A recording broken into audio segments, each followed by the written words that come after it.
Merhaba arkadaşlar, İğne Oyası ve El İşleri YouTube kanalıma hepiniz hoş geldiniz. Bugün sizlerle basit 2 şiş lif modeli çalışacağız. Lifimizin yapımı oldukça kolay arkadaşlar.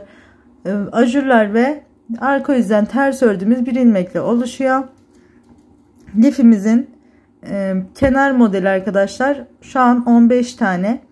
Her bir V ajur kurmanız demek kenar modelinden 3 tane daha artacağı anlamına geliyor arkadaşlar.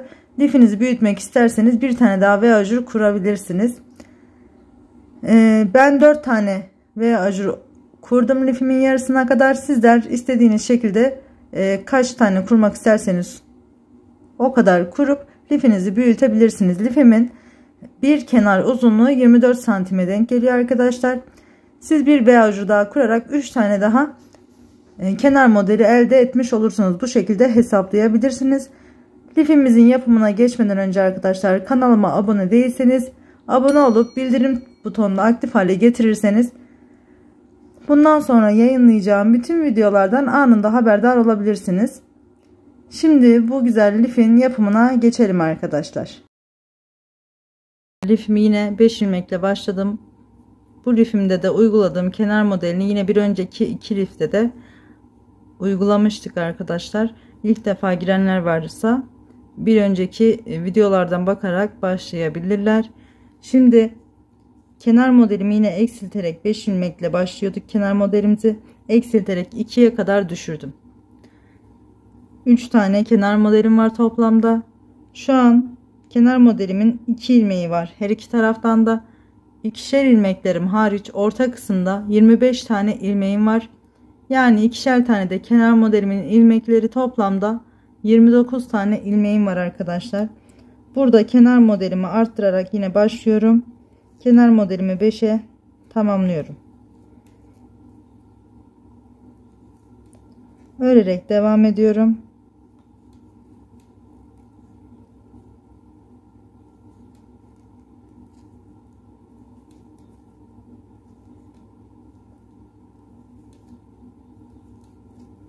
Beş kenar ilmeğimi ördüm, doluyorum. 1 2 3 4 5 6 7 8 9 10 ilmeğimden sonra 2 ilmeği birlikte örerek kesiyorum ve 11. Kenar modelimi 5'e tamamladım, doladım ve 2 4 6 8 10 ve 11. ilmeğimi de 2 ilmeği birlikte keserek ördüm arkadaşlar. Kestiğim ilmekten sonra doluyorum, bir örüyorum, tekrar doladım ve yine 2 ilmeği birlikte örerek kesiyorum. Kestiğim ilmeği bir saydım, 2 3 4 5 6 7 8 9 10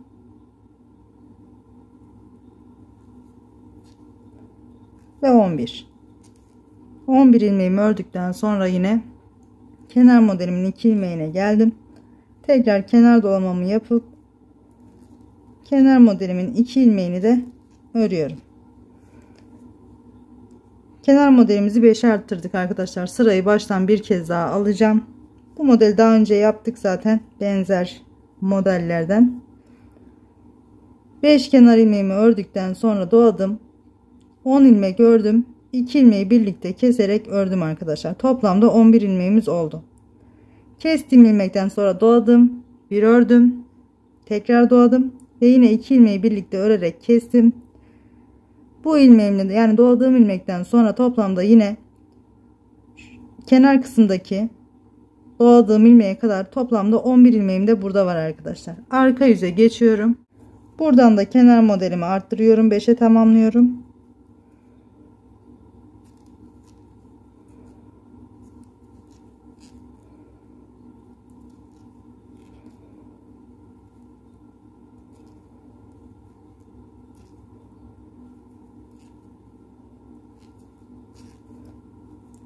Doladığımız ilmeğe kadar orta kısımda Dolamış olduğumuz ilmeğe kadar bütün ilmeklerime haroşa örüyorum.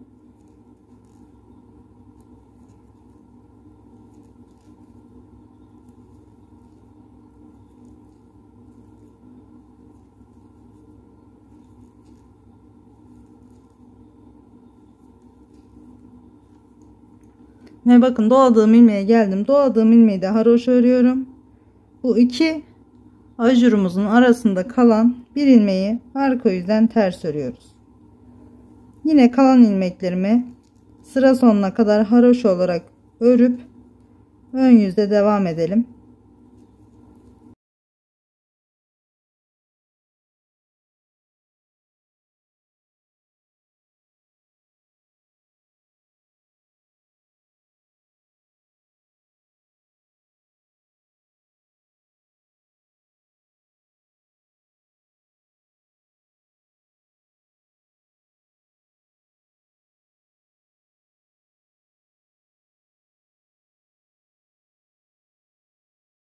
Tekrar ön yüzdeyim arkadaşlar. Kenar modelimin iki ilmeğini birlikte örerek kesiyorum ve kenar modelimin sayısı 4'e düşüyor.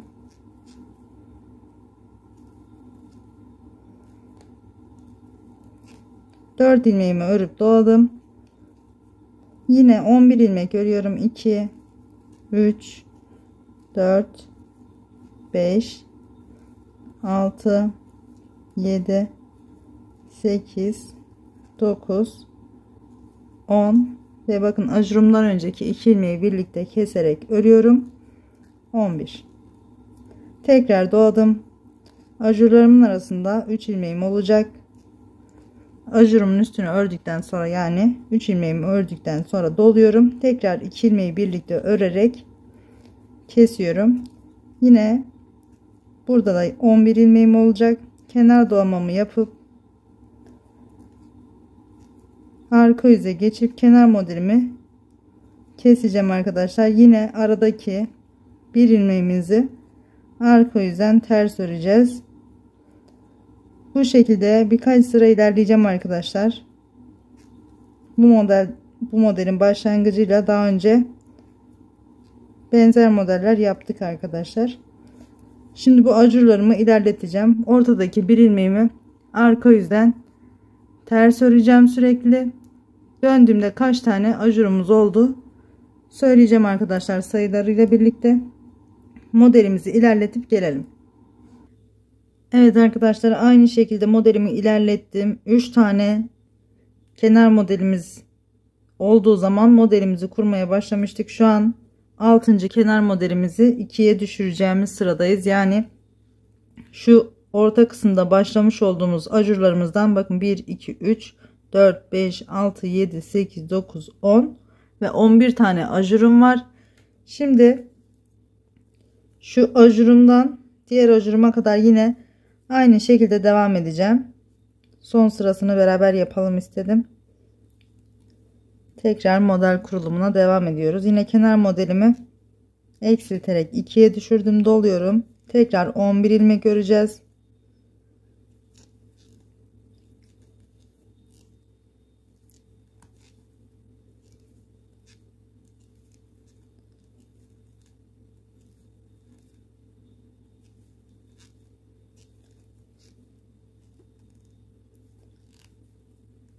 İki ilmeği birlikte örerek kesiyorum. 11 ilmeğimi ördüm. Doluyorum.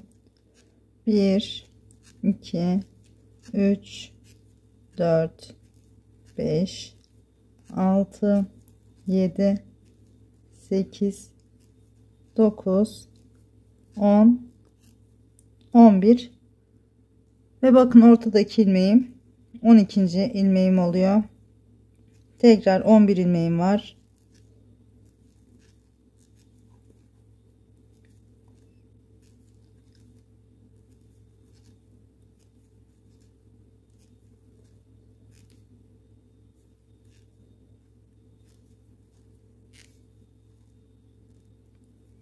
Tekrar doladım ve kestim.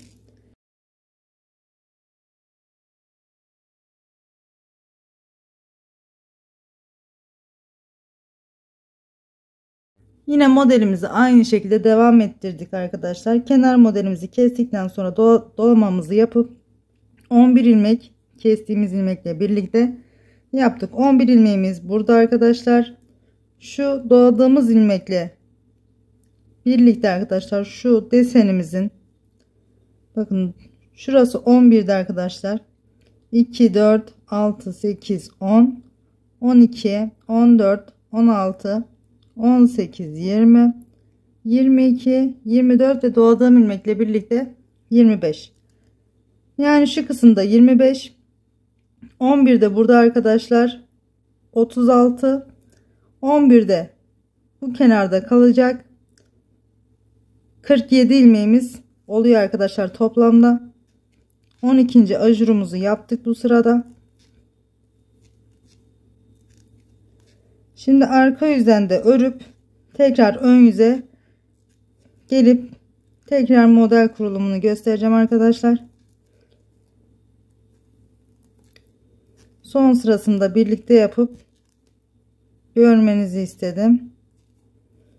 Arka yüzden yine bu orta kısımdaki ilmeğimi ters öreceğim. Kalan ilmeklerimi haroşa tekrar örüp ön yüze gelip devam edelim arkadaşlar. Tekrar ön yüzdeyim. 1 2 3 4 5 6 7 8 9 10 11 ve 12 tane ajurum oluştu. Kenar modellerim 2'ye kadar eksilmiş oldu. Bu sırada yine 5'e tamamlayacağız. Şu an kenar modellerim hariç ara kısımda 49 tane ilmeğim var. Kenar modelimi arttırıyorum hemen.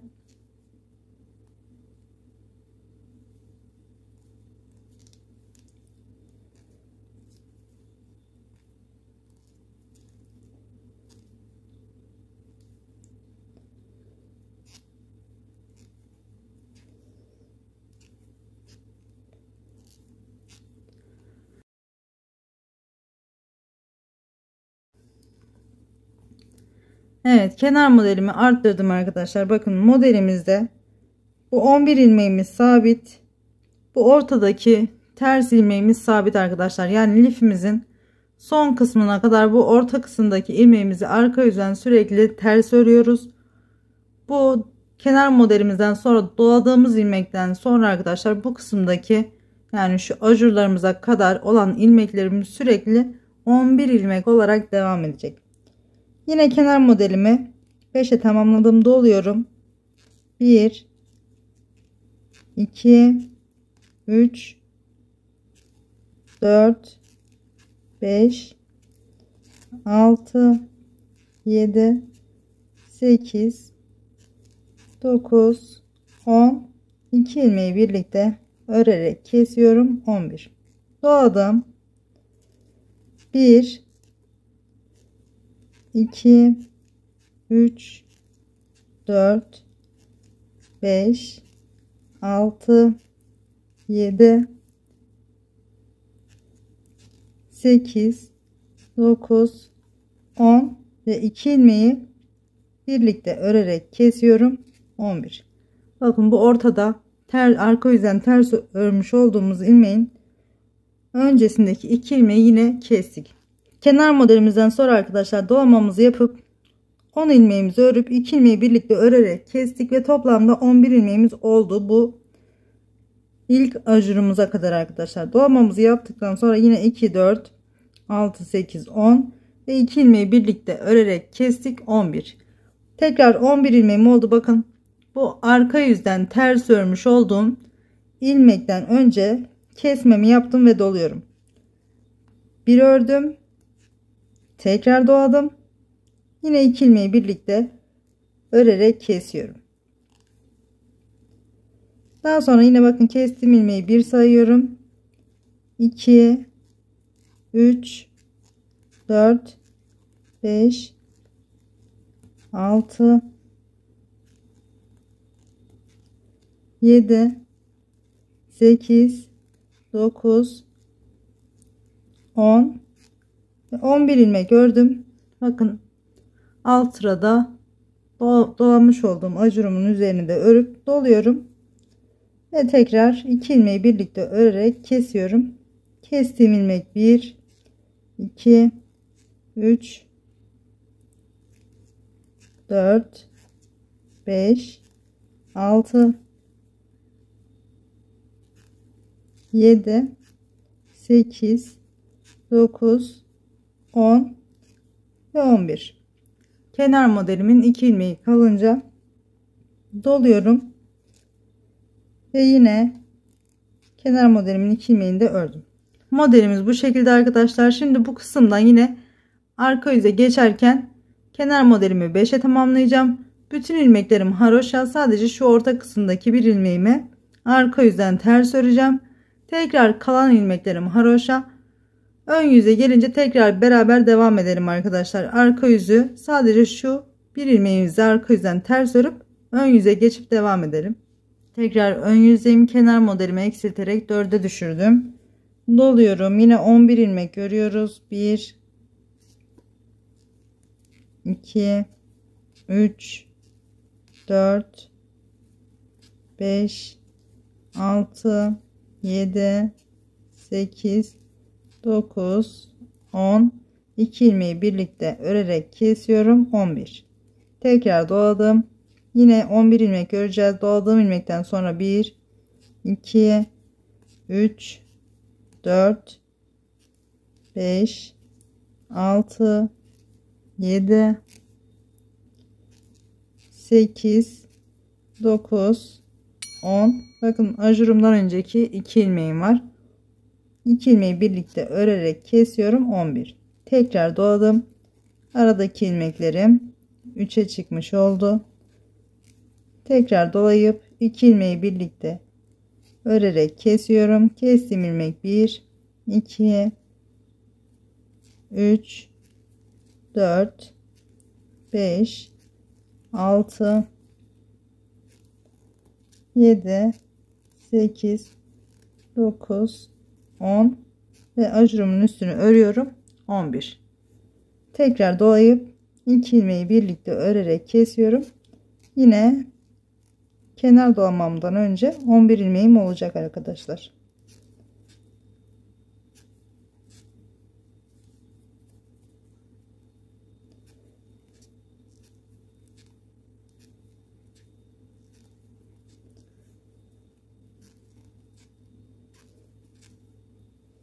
Doladım. Kenar ilmeklerimin 5'ini de örüyorum. Ve modelimiz bu kadar arkadaşlar. Şimdi modelimizi yine aynı şekilde devam ettireceğiz. Bu ortadaki ajurlarımız 12 tane olunca yine tam orta kısımdan bu ortadaki ilmeğimizin sağından ve solundan yine aynı şekilde yeni bir V ajur açacağız. Bu şekilde iç içe devam edecek. Sürekli 11 ilmekle araları belirleniyor arkadaşlar. Yine modelimizi ilerletelim. 3. modelin kuruluşunu da gösteririm arkadaşlar. Daha sonra lifimizi yarısına kadar getirip kesme işlemine başlayacağız. Oldukça basit ilerleyen bir model zaten. Şimdi ben lifimi ilerleteceğim aynı şekilde. Orta kısımdaki bir ilmeğimizi arka yüzden sürekli ters örüyoruz. Kenar kısımlarımız ve şu iki ajurun arasındaki ilmeklerimiz sürekli 11 ilmek oluyor arkadaşlar. Modelimizin yapımı oldukça basit. Dediğim gibi bu modelimizi de yine 12 tane ajuru oluncaya kadar devam ettirelim. 3. modelin kuruluşunu da ilk sırasını yine gösteririm arkadaşlar. Daha sonra lifimizi yarıya gelinceye kadar örüp kesme işlemine geçeceğiz. Şimdi lifimizi ilerletip dönelim. Evet arkadaşlar, ikinci açmış olduğumuz V ajurlarımız da toplamda 12 tane oldu ve arka yüzden örüp tekrar ön yüze geldim. Yine burada aynı şekilde 3. modelimizi de kuracağız. Kenar modelimi yine 5'e arttırdım, doluyorum. 11 ilmek öreceğim. Yine 1, 2, 3, 4, 5, 6, 7, 8, 9, 10, 2 ilmeği birlikte örerek kesiyorum.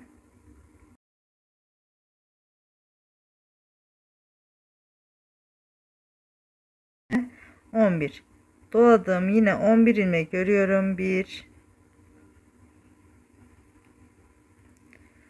doladım. Yine 11 ilmek örüyorum. 1, 2, 3, 4, 5, 6, 7, 8, 9, 10. 2 ilmeği birlikte örüp kesiyorum. 11. Tekrar doladım, yine 11 ilmek örüyorum. 2, 3, 4, 5, 6, 7, 8, 9, 10. 2 ilmeği bakın ortada, arka yüzden ters ördüğümüz ilmekten önceki 2 ilmeği birlikte örüp kesiyorum. 11. Doladım, bir ördüm, tekrar dolayıp yine 2 ilmeği birlikte örerek kesiyorum. Yine aynı şekilde devam edeceğim arkadaşlar. Modelimiz bu kadar. Şimdi modelimizi istediğimiz büyüklüğe gelinceye kadar, burada yeni açmış olduğumuz ajular 12 tane olunca tekrar yenisini açıyoruz arkadaşlar. Modelimiz bu şekilde ilerleyecek. Her 12 sırada bir yeni orta kısımdan açılan veya ajularımızı açacağız. Yarısına gelinceye kadar devam ettireceğim modeli. İstediğim büyüklüğü elde edince kesme işlemine başlayacağız arkadaşlar. Siz de büyütmek istediğiniz noktaya gelinceye kadar aynı şekilde büyütün. Daha sonra eksiltme işleminde de yine biraz gösteririm arkadaşlar. Aynı şekilde devam edip istediğimiz büyüklüğü elde edip dönelim arkadaşlar. Lifimi ilerlettim. Toplamda 4 tane bu V ajulardan kurdum. Sonuncu kurmuş olduğum örneğinde yine 12 tane ajuru oluncaya kadar devam ettirdim. Son yaptığınız model 12 tane ajuru olunca tekrar kesme işlemine başlıyoruz arkadaşlar. Lifimizi kapatıyoruz. Yine burada da kenar modelim 2'ye düşmüş, arttırıyorum, 5'e tamamlıyorum.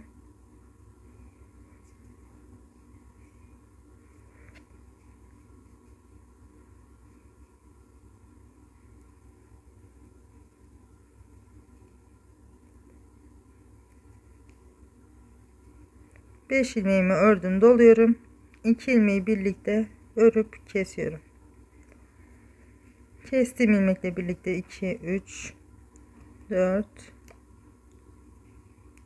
5, 6, 7, 8, 9, 10.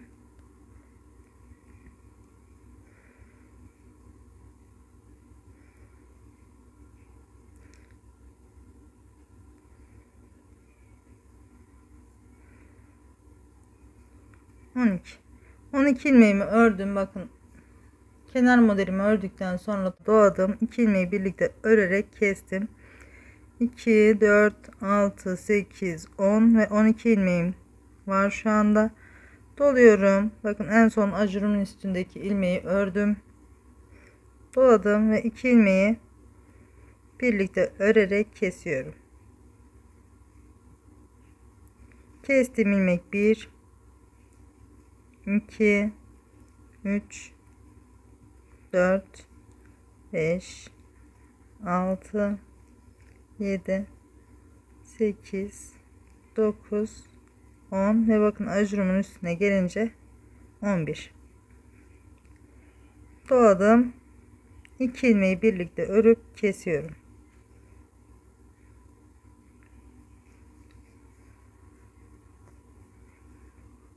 Tekrar kestiğim ilmekle birlikte 2, 3, 4, 5, 6, 7, 8, 9, 10 ve 11. Ajurumu ördüm, doluyorum ve 2 ilmeği birlikte örerek kesiyorum.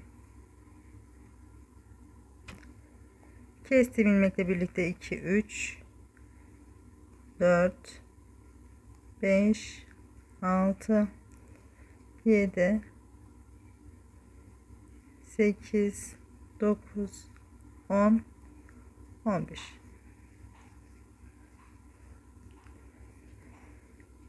Doluyorum. 2 ilmeği birlikte örüp kesiyorum. Tekrar 2 3 4 5 6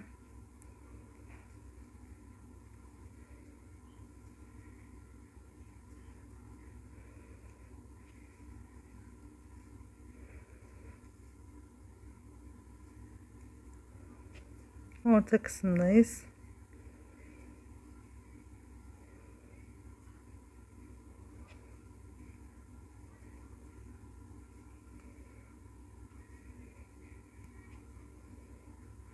Burada arkadaşlar bakın, bu ajurumdan önceki 2 ilmeği kesiyorum.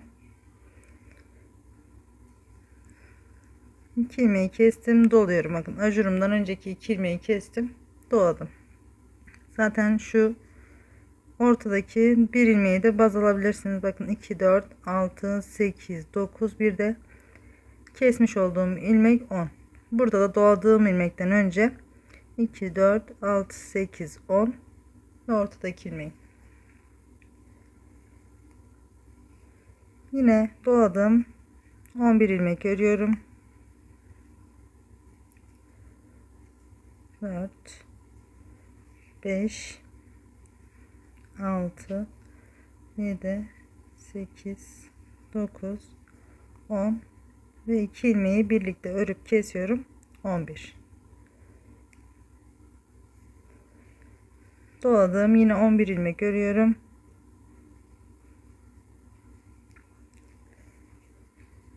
Şöyle anlatayım arkadaşlar.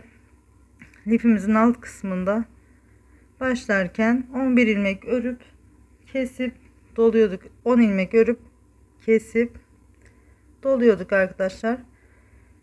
Yani sağ tarafta kesip doluyorduk. Sol tarafta da dolayıp kesiyorduk. Şimdi tam tersi oldu arkadaşlar. Burada lifimizin sağ tarafında önce dolayıp sonra kesiyoruz. Sol tarafında da önce kesip daha sonra doluyoruz arkadaşlar. Tam ters bir duruma geçti. Sağ tarafta yaptığımızı sola, sol tarafta yaptığımızı sağa uyguluyoruz. Lifimizi bu şekilde kapatıyoruz. Sadece kesme işlemine bu sırada başladık. Yine aralarımız 11 ilmek. Modelimiz aynı şekilde devam edecek arkadaşlar. Farklı hiçbir işlem yok. Basit model isteyen arkadaşlarımız için bu modeli çalışmak istedim.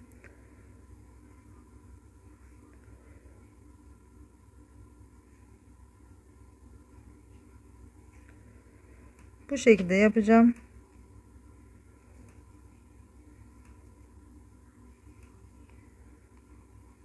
Son kısma gelince yine lifimizin bütününden eksiltme işlemi yapıyoruz artık. Ön ve arka yüzden.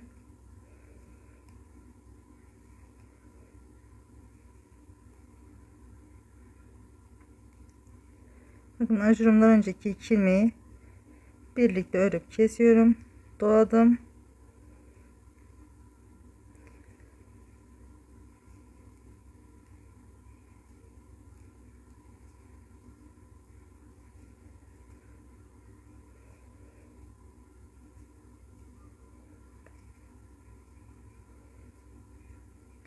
Ve bakın, 2 ilmeği birlikte örerek kesiyorum. Kenar modelim 2'ye düşmüştü. Sağ taraftan 5'e tamamlamıştık. Buradan da yine kenar modelimden önceki 2 ilmeği birlikte örüp kestim, doluyorum ve kenar modelimi örüyorum. Arka yüzde de farklı hiçbir işlem yok.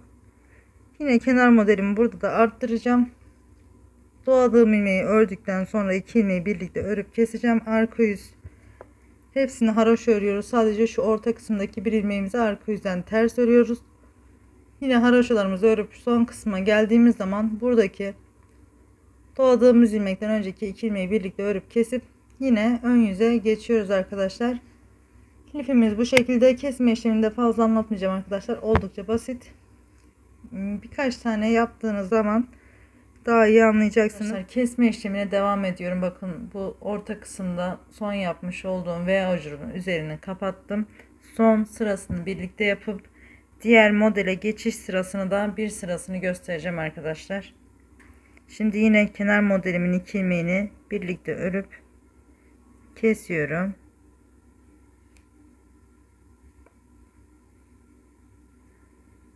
Doladım. 2 ilmeği birlikte örüp kesiyorum. Kestim ilmek 1 2 3 4 5 6 7 8 9 10 11 ve 12 doladım. 2 ilmeği birlikte örüp kesiyorum.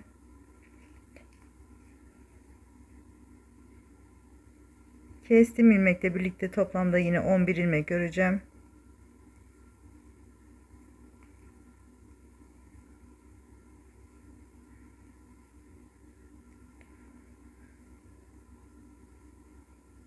Ve 11. Son ajurumun üstünü örünce doluyorum.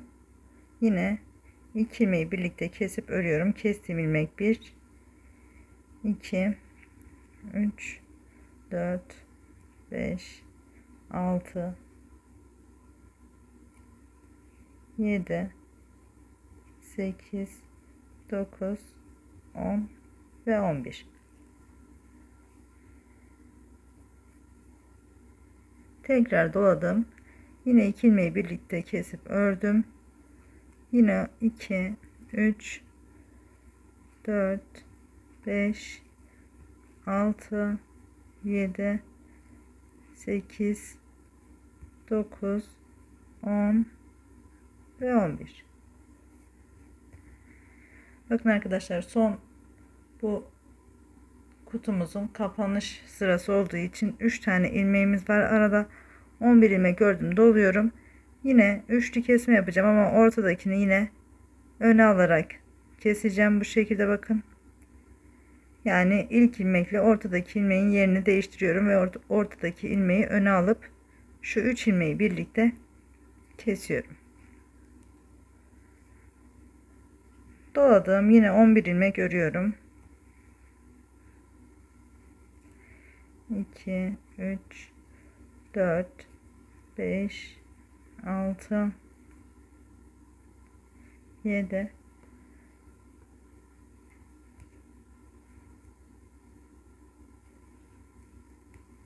8 9 10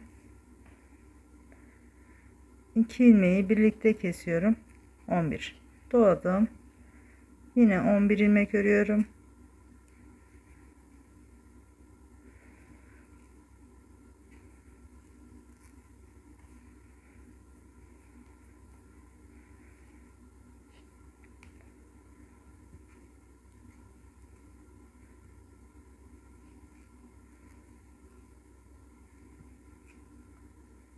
Yine ajurumdan önceki 2 ilmeği birlikte kesip örüyorum. 11 tekrar doladım.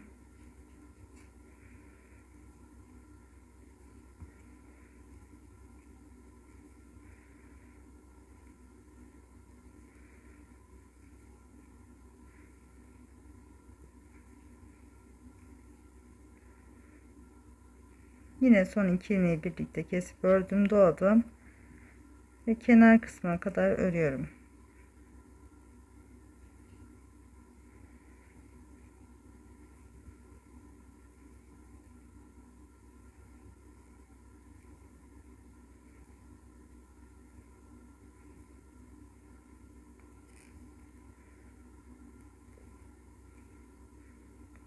İlk ilmeği birlikte kesip ördüm, doluyorum ve kenar modelimin ilmeklerini örüyorum. Arka yüzü örüp gelelim arkadaşlar. Sadece ortadaki bir ilmeğimizi arka yüzden ters öreceğiz. Diğer sırayı da göstereceğim. Daha sonra lifimizi sonlandıracağız. Evet, tekrar ön yüzdeyim arkadaşlar. Son yaptığımız ajurumuzu üzerini de kapatarak kutu haline getirdik. Şimdi arkadaşlar şöyle anlatayım. Şunu bitirdik arkadaşlar. Şimdi şu kısımdayız. Yani dümdüz öreceğiz arkadaşlar. Bu iki ajurun arasında kalan kısmı örüyoruz. Sadece şu ajurumuzu doladıktan sonra bir kesme işlemi yapıyoruz ve buradaki ajura gelmeden önce de bir kesme işlemi yapıp devam ediyoruz aynı şekilde. Bu ajurlarımız buraya kadar, yani şunun kapanışına kadar 12 taneydi. Bir 12 tane daha yapacağız. Yani toplamda bakın şu köşesini oluşturacağız şimdi. Bakın alttaki köşeleri bu şekilde. Şimdi diğer iki köşesini de tamamlayıp şu son kısma kadar kapatacağız arkadaşlar. Bu şekilde bitirmiş olacağız. Şimdi bu kısmı da gösterip siz diğerlerine aynı şekilde kendiniz uygulayacaksınız. Bir taneyi göstermek istedim. Doladım yine kenar ilmeklerinden sonra 2 ilmeği birlikte örüp kestim. 2 3 4 5 6 7 8 9 10 11 ve 12 doladım. 2 ilmeği birlikte örüp kesiyorum. Kestim ilmekle birlikte toplamda 11 tane ilmeğim olacak. 4 5 6 7 8 9 10 ve 11 tekrar doladım. 2 ilmeği birlikte örüp kesiyorum. Yine 11 ilmek örüyoruz.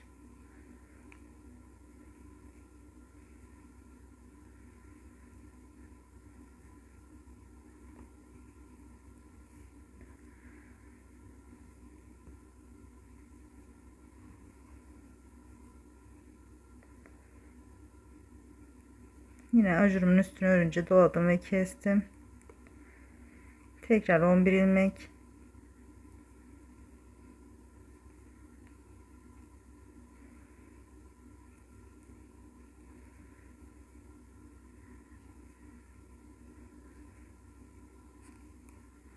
Ve bakın ajurumun üstüne ördüm. Doluyorum ve 2 ilmeği, pardon, burada bakın ajurumun üstünü ördüm arkadaşlar. Devam ediyoruz. Bunun üzerine artık ajur yapmıyoruz. Şöyle şurada 11'de 12 13 14 15 16 17 18 19 20 21 22 2 ilmeği birlikte örerek kesiyorum. 23 ve doladım. Şimdi 11 ilmeğe geçiyoruz arkadaşlar. Yine 11 ilmek örüp kesip doluyoruz. Bu şekilde devam edecek arkadaşlar. Yine burası, yani şu iki ajurumun arasını haroşa olarak örüp 12 tane oluncaya kadar yine öreceğim. Şu tepe kısmında yine birleştireceğim ve bu ajurlarımı da bir kutu haline getirerek sonlandıracağım. Şu kısım haroşa olarak örülecek arkadaşlar. Yani şu kısmı yapıyoruz şu an.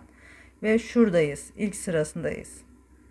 Daha sonra bu da kapandıktan sonra yine aynı şekilde bu işlemi tepe kısmına kadar uygulayacaksınız arkadaşlar. Bakın burada şu ajurumun üzerine ördükten sonra doladım, kestim ve toplamda 23 tane haroşam var. Şurada kesmiş olduğum son ilmekle birlikte 23 tane ilmek var şu ajurlarımın arasında. Daha sonra yine aynı şekilde devam edeceğim. Ön ve arka yüzden kesme işlemine devam ediyorum arkadaşlar. Başka hiçbir işlem yok. Sadece ortadaki bir ilmeğimizi arka yüzden ters örüyoruz. Kenar kısımlarından kesme işlemine lifimiz kapanıncaya kadar devam ediyoruz. Buradan sonrasını göstermeyeceğim arkadaşlar. Videonun yani gereksiz uzamasını istemiyorum. Oldukça da basit bir model, detaylandırarak anlattım. Zor değil arkadaşlar. Herkesin yapabileceği bir model.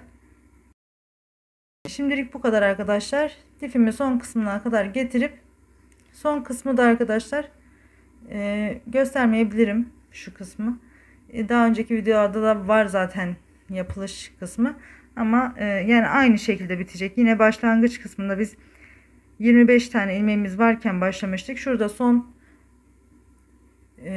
ajurlarımızı yaptığımız zaman yine 25 tane ilmeğimiz olacak ve eksilterek bitireceğiz arkadaşlar.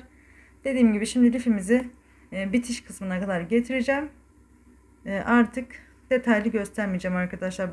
Buradan sonrasını kendiniz ilerleteceksiniz. Lifimiz bu kadardı arkadaşlar. Buradan sonrasını anlatmayacağım. Oldukça basit, herkesin yapabileceği bir modeldi. Şimdi buradan sonra lifimi aynı şekilde devam ettirip eksilterek lifimi sonlandıracağım. Bitmiş halini de videonun başına ve sonuna koyuyorum zaten, biliyorsunuz. Şimdi lifimi bitirip döneceğim arkadaşlar. Evet arkadaşlar, lifimin son hali bu şekilde. Umarım sizler de beğenip benimle birlikte yapmışsınızdır. Lifimiz oldukça basit ve kolaydı. Lifimizin bütününe uygulanan ajurlarla bir baklava deseni ya da kare bir desen oluşturmuş olduk. Pembe renkte de ayrı bir güzel oldu arkadaşlar. Hepinizin yapabileceği kolaylıkta bir modeldi. Bu videomuzda bu kadardı arkadaşlar. Bir sonraki videoda görüşünceye dek hepiniz Allah'a emanet olun.